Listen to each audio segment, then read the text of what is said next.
कब संयुक्त राष्ट्र का सदस्य बनेगा, इसको लेकर हमेशा चर्चा होती है और कई देश इसका समर्थन करते हैं। इससे पहले भी भारत का समर्थन 4 स्थायी देशों ने किया था, लेकिन इस बार तो भारत और मोदी की भूमिका को देखकर कई और देश भारत के समर्थन में खुलकर आ गए और इसके लिए संयुक्त राष्ट्र में भारत परमानेंट सदस्य बने, इसका दिल से समर्थन किया। इस बार सबसे पहले बाइडेन ने भारत का समर्थन किया कि भारत संयुक्त राष्ट्र का स्थायी सदस्य बने। उसके बाद यूक्रेन के राष्ट्रपति ने समर्थन किया।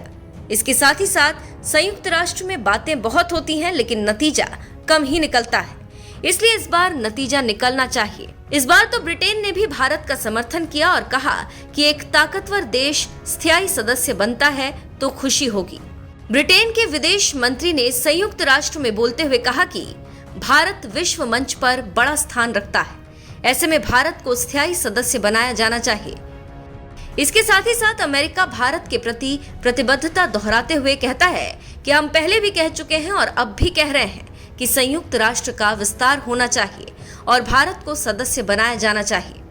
जानकारी देते चलें कि जो स्थायी सदस्य होता है उसके पास वीटो पावर होता है, जो कभी कभी अपने हित और अपने दोस्तों के हित के लिए इस्तेमाल करता है।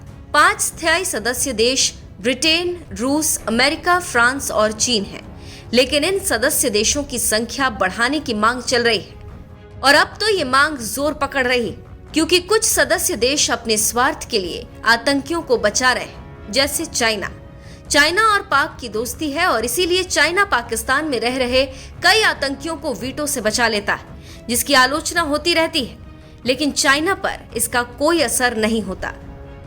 लेकिन इस बार हवा और माहौल दोनों चेंज है और स्थायी सदस्यों की संख्या बढ़ाने पर जोर दिया जा रहा है। तो आप समझ सकते हैं कि इस बार क्या हो रहा है।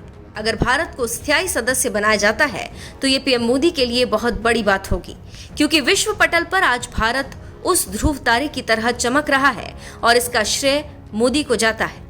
देखना होगा कि आगे क्या होता है, लेकिन आज की तारीख में भारत को लेकर नजरिया बदलना भी बहुत बड़ी चीज है।